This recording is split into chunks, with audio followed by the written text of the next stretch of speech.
Hello and welcome aboard. I'm Ben from Melt the Icebergs, and in today's Melt the Icebergs video, i.e. overcoming the obstacles that lie in our path, I wanted to share some thoughts on disaster and how it can happen at the most unexpected moments in our lives, but that to recover from it mentally is a choice, and how quickly we do that will determine our long-term success in the mission through the journey of life. So sit back, relax, and I hope you enjoy.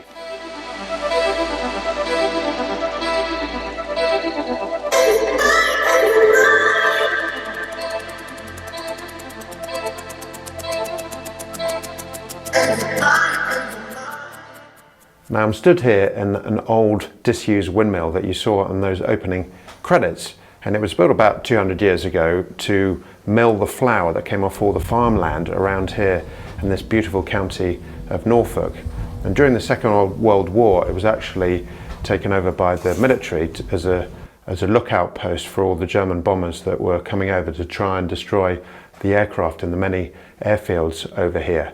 And the windmill hasn't been used for many years for its original purpose, but the whole property was bought quite a while ago by my friends John and Penny, and they set themselves a vision to turn this old windmill into something really special. But this windmill was the scene of a disaster just over 10 years ago, when John was stood on this platform talking to three of his friends, explaining this wonderful vision that they both had.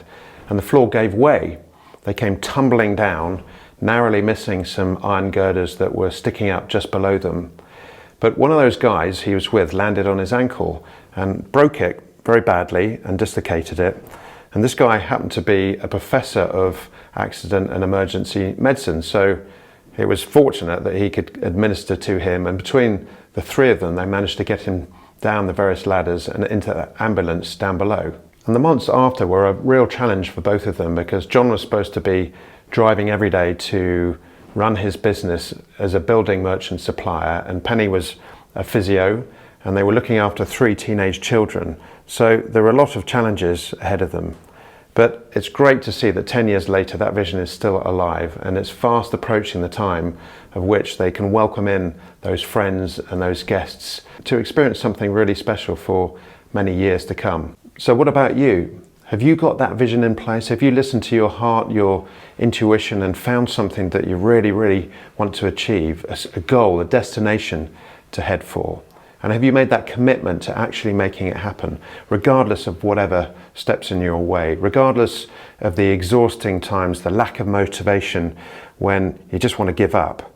And what about when those disastrous occasions happen, when the obstacles are thrown at you right when you're least expecting them? Are you determined enough to push through that, to see your vision come true, just like John and Penny are here? For me, it's a great inspiration, and I love what they're doing here. I've been part of it for the last 10 years, and I cannot wait to be one of the guests that comes to stay here. So please let me know what you think in that comments box below. And as always, if you've enjoyed the video, be sure to come back for some more as I share my experiences, thoughts and adventures traveling around the world. In the meantime, keep it in the greens, continue to discover your self-belief and live the life of your dreams.